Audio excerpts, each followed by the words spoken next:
Welcome to Tales of a Wanderer. You've wandered far tonight, traveler. And what you'll hear is not legend, but a tale born from truth, twisted by time and buried in bone. This is the story of Ed Gein. They say true horror doesn't lurk in haunted castles. It grows in quiet towns where no one suspects of a thing. And in the frost-bitten fields of Plainfield, Wisconsin, a man once walked among neighbors, hiding secrets darker than the night. His name was Ed Gein, but the world would come to know him by many names. The Butcher of Plainfield, the inspiration for monsters like Norman Bates, Leatherface, and Buffalo Bill. Ed Gein's story doesn't begin with bloodshed. It begins in a rotting farmhouse, where silence stretched like cobwebs and a boy obeyed the whispers of a woman whose love was twisted by control. Augusta Gein, his mother, ruled the house like a prophet.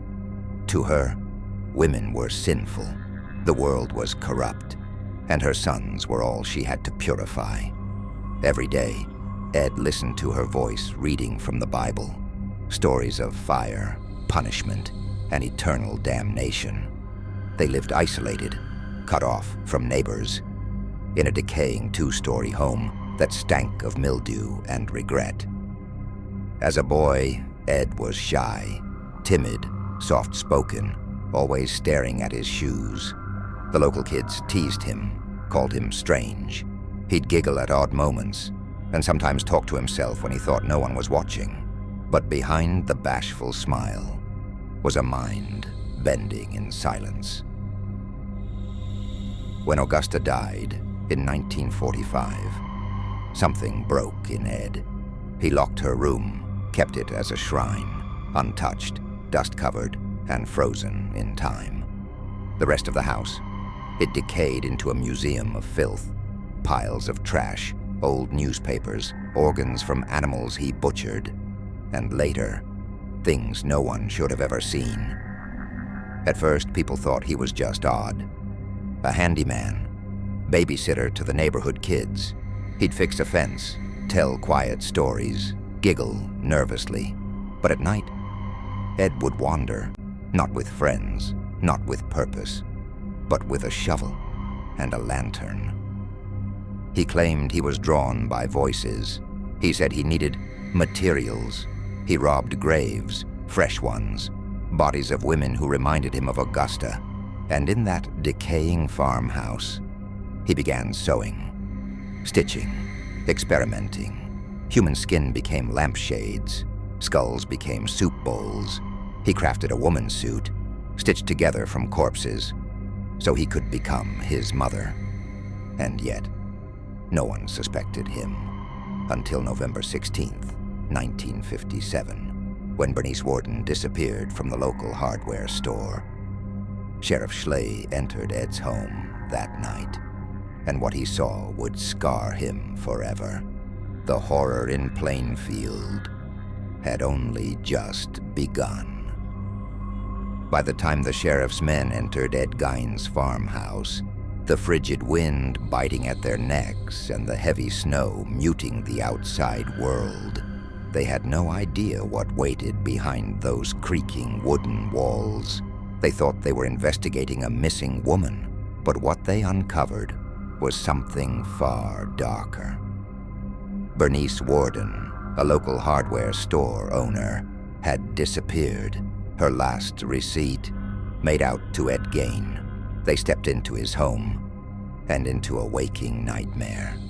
The farmhouse was a crypt of decay, shadows, and silence, but not an empty one. Hanging from the rafters in the shed was Bernice, gutted like a deer, decapitated, her body strung up and carved open, her heart found in a paper bag by the stove. But it didn't end there. In drawers and boxes, they found faces, carefully peeled, dried, preserved. In his bedroom, a belt made of human nipples, chairs upholstered in human skin, a lampshade crafted from a human face. The silence of the farm echoed louder than screams. Ed Gein wasn't a serial killer, at least not officially. He admitted to only 2 murders. But what truly made him infamous was his obsession, grave robbing. He confessed to digging up bodies, fresh graves, recently buried women who reminded him of his mother. He brought them home to keep her close. From their remains, he crafted a grotesque tribute: corsets, leggings, masks. He would wear them in secret, imagining himself reborn as her. He wasn't insane in a violent way. No, his madness was quiet, calculated, and rooted in loneliness. Years of isolation twisted his love for his mother into obsession. Augusta Gein had ruled Ed's life with iron doctrine, condemning all women but herself. When she died, he didn't bury her memory. He built a shrine out of skin. When the town of Plainfield heard what had happened, it broke them. How could the quiet, reclusive man they'd known for years be hiding this? Neighbors recalled how he'd offer them venison, but many now believed he never hunted.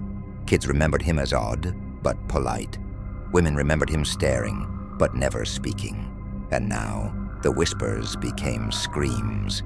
The farmhouse was burned to the ground, a symbolic cleansing. Ed, declared insane, unfit to stand trial. He spent the rest of his life in a mental institution, drawing, gardening, and laughing. Some say he died peacefully. Others say he still watches in the silence. The man who inspired Psycho, the Texas Chainsaw Massacre, and the Silence of the Lambs, never left his home. Not really. Because in Plainfield, even now, the wind whispers his name. The years that followed Ed Gein's capture brought a silence to Plainfield, but it was not peace.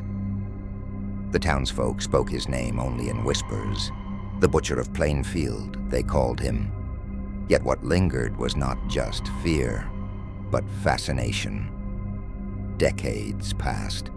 Gein lived quietly in Central State Hospital, a model patient, compliant, unassuming, as if the horrors of his past were nothing but a bad dream tucked behind his gentle expression. He never returned to Plainfield.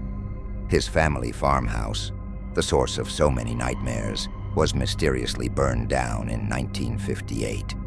Some say it was arson, a final act of vengeance by the town. But his story, it would not burn away so easily. Writers, filmmakers, psychologists, they all came.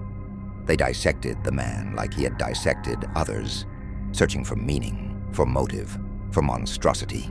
Books were written, films were made. Psycho, the Texas Chainsaw Massacre, Silence of the Lambs, each character borrowing from Gein's grotesque life.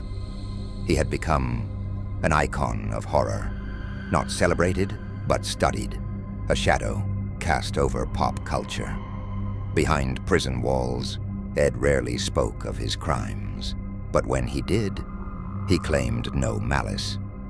"I just wanted to know what it felt like," he once said, words that chilled even the most seasoned investigators. He died in 1984 from respiratory failure. Few attended his burial, and yet, to this day, his gravestone was vandalized, stolen, broken. But what of his legacy? It is a cautionary tale of mental illness ignored, of grief turned into madness, of a community too quiet, too trusting, too late. Some say evil is born, others say it is made. In Ed's case, perhaps it was both. We will never know all the answers, but one thing is certain: the human mind holds depths that even the bravest dare not explore. And in those dark corners, Ed Gein still waits. Thank you for walking this dark path with me. traveler. When the fire burns low and the wind begins to whisper again, I'll be here. Until then, rest well. This has been Tales of a Wanderer.